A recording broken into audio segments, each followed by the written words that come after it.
Good afternoon. Today is our first day of our Trinity podcast here at Trinity Behavioral Care, and we are in Dillon, Marlboro, and Marion counties. And today, our podcast, we'll be talking about the journey of Trinity. And our first guest we'll have is Miss Diane. She's our executive director for all three locations. Hi, Miss Diane. Thank you for having me here today. Yes, man. I'm glad you are here with us. So that's want to know a little bit about yourself. Who is Miss Diane Hall? I was born and raised in Marion County, a small area called Rain, South Carolina, out on the outskirts of Marion and Horry County. Okay. All right. And how was it growing up? Well, actually, I had a lot of fun. We had a strong family network. Everyone was related in an area. We called it Godboat Hill. And we had a lot of farm land in that area. And what is a fun fact about you, Miss Diane? I love watching the cooking shows. I just don't like cooking. You love watching the cooking shows, but don't like cooking. I do not like cooking. So it inspires you, gets you excited, or just the art of cooking? It does get me excited, and I really honestly love the art of cooking until I make it to the kitchen door and become unexpired. That's pretty neat because it's something that you enjoy watching. And then it's like the switch turns off, like, nah, I'm not gonna try that today. Yeah. No, no. All right. I appreciate that honesty, transparency. I like it. I like it. So, Miss Diane, we're gonna talk a little bit about Trinity Behavior Care. So, how long have you been with Trinity Behavior Care? I have been with Trinity for 34 years plus 34 years and counting. and counting. Yes. Long time graduated from college and was hired 2 months after graduation. Oh wow, you jumped right into the field. Jumped right in, brand new. As the old people would say, I was very green. Vic, Uh, I'm sure it didn't take long though. I'm sure you was able to catch on. it did not take long. It didn't take long at all. Yes, yeah. And so within those 34 years, what have you seen? What have you noticed? And what are you expecting? What are some of the things that I have seen in my 34 years of working at Trinity? When I first started working, I think the drug trend at that point was more about alcohol, cocaine, and marijuana and tobacco. But I've seen changes now. The drugs are more hard, such as the people are using more opiates and heroin and xylazine, mixing drugs up and really not knowing what could be some of the potential consequences from the drug use. So I've certainly seen the drug trend change. Mhm. I've also seen the population really evolve. I've seen more youth who are vaping and experimenting with different drugs. The population, as far as the alcohol and marijuana, still remains around the same. You know, you're young to middle age, but I'm seeing a lot more of the older population really experimenting with pain medications and opiates, and some things they don't even realize what they're taking. So it's been pretty scary just seeing the different changes and trends that are happening. Yes, ma'am. It has, and that means that for Trinity and the services we provided, we have to look into new ways to be reachable. Absolutely. We have a medication assisted treatment program for populations who are struggling with opiate use. And that program has been around since like 2016. So, what would you like to see in the next coming 3 to 5 years with Trinity?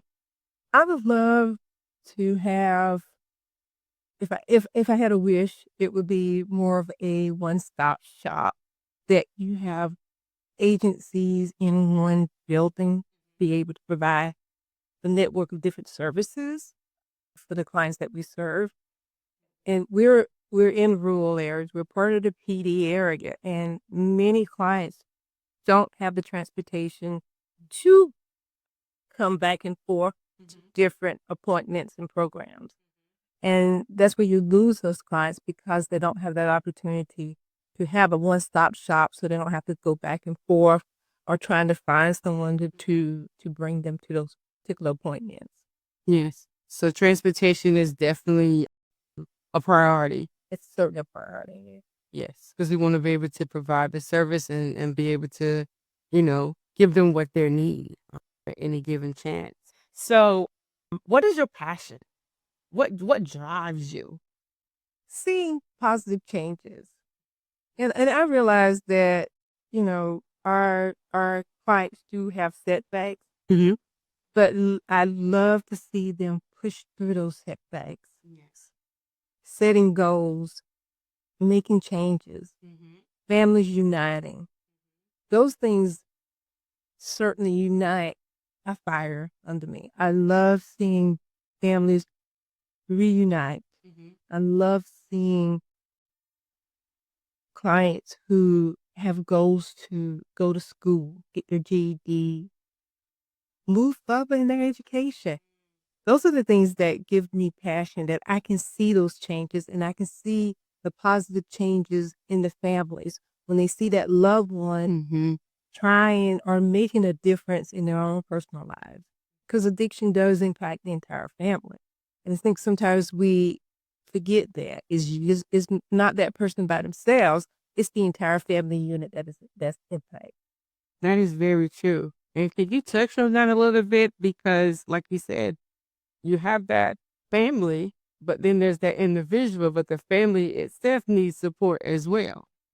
Absolutely, absolutely. There are support groups in the community, as well as organizations such as Trinity Behavioral Care. We can provide family counseling or family education.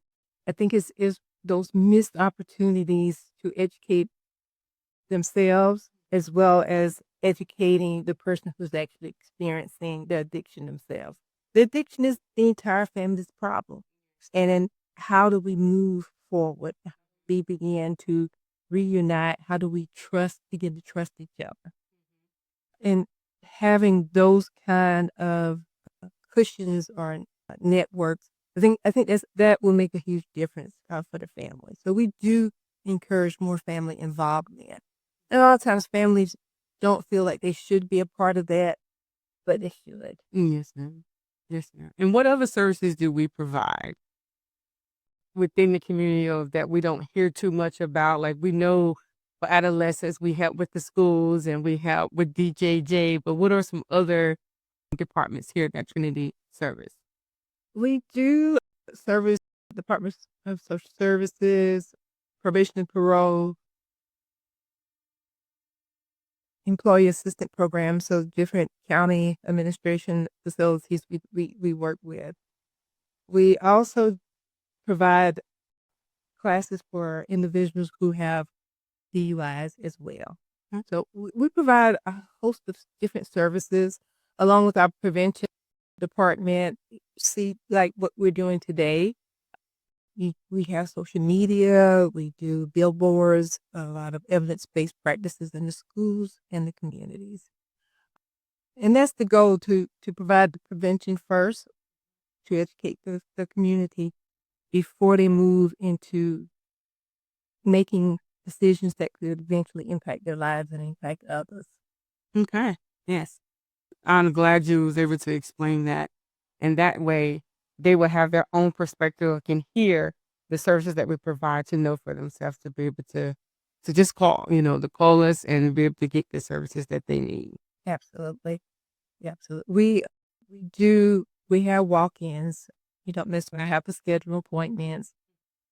We want to tell our services around what people need in the community. Yes. Tailoring our services around what people need in the community. We have peer support staff, and I think a lot of times we underestimate the power that they bring to treatment. They have been there, they have done that. They're more relatable because they've struggled with addiction themselves. So I would love to place a lot more emphasis on our peer support services as well. And I also would love to see an increase in probably telehealth services when we have individuals who do struggle with transportation. But I also have to realize that in rural areas, internet may not always be the best bet. It's because it's slow or maybe they don't have internet. Yes, ma'am. All right. So I take it as that it is, we talked about our services and we also showed a little bit of insight on why our services are needed in all three counties. And sometimes it feels that some counties have more needs in different areas, correct? That's correct. We we know that there's a huge need when it comes to opiate use. It's a huge need. There's in overdose deaths. That's a huge need to be able to have the accessibility to provide those type of services to those individuals who are dealing with that particular drug. The cool thing about what we do, we work with underinsured or indigent clients. So we always want to emphasize that there are no barriers that would prevent you from receiving the services that you need. That's good. That's good to know. That's good to know because I think financial burdens will be always a hindrance. Yes, and I think a lot of times that there's a perception that they have to pay, Mm-hmm. but with we probably provide at least 80% of our clients with free services. That's good. That's good. And I think that probably will help someone who's listening at home and will give them the unction to go ahead and come there. I don't have to have a financial burden, but yet I can help, myself in the meantime without having to worry about having to pay a fee or a fine. So that's good to know for our community that we can help them in that way. But hey, you won't know if you don't call. You don't know if you don't call. If you don't call. So I appreciate you today, Miss Diane, for giving us a little bit of feedback about the journey of Trinity, fun facts about you, and what to expect with Trinity in the near future. We have a few upcoming announcements with Trinity. The end of this month is August 31st, which is Opioid Awareness Day.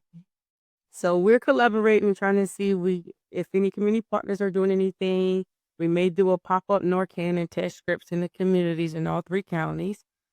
And then upcoming in September, we're going to celebrate the whole month as recovery month. And so we're looking at different ways to invite the community of participation, our clients, and to be able to give fun facts about recovery. What would you like to see for the month of September, you think, in our three offices? I love the idea of collaborating with other organizations.